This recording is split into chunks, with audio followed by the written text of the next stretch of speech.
আজকের ক্লাসে তোমাদের সবাইকে স্বাগতম। তোমরা টপিকটা দেখে হয়তো বুঝতে পারছো যে আজকের ক্লাসটা কি নিয়ে।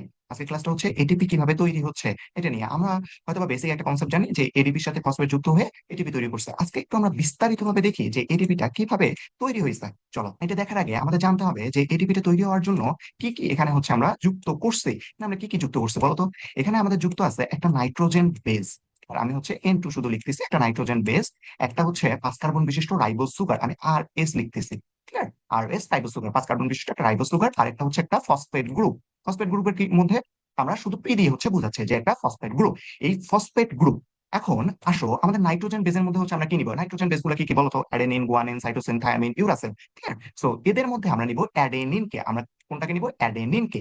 এই অ্যাডেনিন প্লাস হচ্ছে এই রাইবোজ সুগার, এই রাইবোজ সুগার একসাথে হয়ে আমাদের কি তৈরি করবে জানো? অ্যাডেনোসিন। আমাদের কি তৈরি করবে? অ্যাডেনোসিন তৈরি করবে। আমি ডি শুধু লিখতেছি, এটা হচ্ছে অ্যাডেনোসিন। এতে হচ্ছে অ্যাডেনিন, আর ডি তে হচ্ছে আমাদের অ্যাডেনোসিন। এই অ্যাডেনোসিনের সাথে যখনই আমরা ফসফেট গ্রুপ দিচ্ছি না, ফসফেট গ্রুপ থেকে যখন একটা ফসফেট এসে হচ্ছে এখানে যুক্ত হবে। ক্লিয়ার?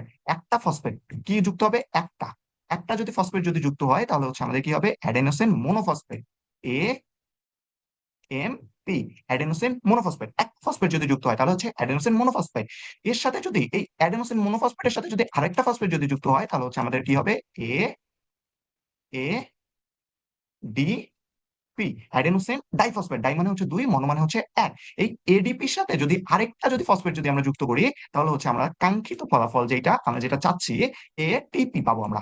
কি পাবো আমরা? এ টি পি। ক্লিয়ার? এই এটিপি পাবো। ওকে, তোমরা বুঝতে পারছো যে এটিপির মধ্যে হচ্ছে এটিপি তৈরির জন্য কি কি লাগতেছে? আমার একটা নাইট্রোজেন বেজ লাগছে, একটা রাইবোজ সুগার লাগতেছে, 5 কার্বন বিশিষ্ট রাইবোজ সুগার লাগতেছে। না, রাইবোজ সুগার। ওকে, একটা রাইবোজ সুগার লাগতেছে, আর একটা হচ্ছে ফসফেট গ্রুপ। ফসফেট গ্রুপের মধ্যে ফসফরিক অ্যাসিড কে হচ্ছে চুজ করছে, যেখান থেকে আমরা কি পাবো? ফসফেট পাবো। এই অ্যাডেনিন এবং রাইবোজ সুগার একসাথে যুক্ত হয়ে আমাদের তৈরি করছে অ্যাডেনোসিন। এটা মনে রাখবা, এটা হচ্ছে অ্যাডেনোসিন, আর এটা হচ্ছে তোমার অ্যাডেনিন। ওকে, এটা হচ্ছে অ্যাডেনিনটা কি? এটা হচ্ছে নাইট্রোজেন বেস, আর এই অ্যাডেনিনের সাথে এই রাইবোজ যুক্ত হয়ে, রাইবোজ সুগার যুক্ত হয়ে আমরা কিন্তু পাইছি অ্যাডেনোসিন। আর এই অ্যাডেনোসিনের সাথে যদি একটা ফসফেট যুক্ত হয় তাহলে হচ্ছে অ্যাডেনোসিন মোনোফসফেট। যদি আরেকটা এএমপির সাথে যদি আরেকটা যদি ফসফেট যুক্ত হয় তাহলে হচ্ছে অ্যাডেনোসিন ডাইফসফেট, এবং এই ডাইয়ের সাথে যদি আরেকটা ফসফেট যুক্ত হয় তাহলে অ্যাডেনোসিন ট্রাইফসফেট। ক্লিয়ার? আমরা বুঝতে পারছি যে হচ্ছে এডিপিটা হচ্ছে কেমন করে হচ্ছে আমরা পাইলাম এটিপিটা। এখন আসি যে এখানে হচ্ছে কিছু বেসিক জিনিসপাতি হচ্ছে আমাদের লেখা আছে, একটু দেখি এই জিনিসগুলো।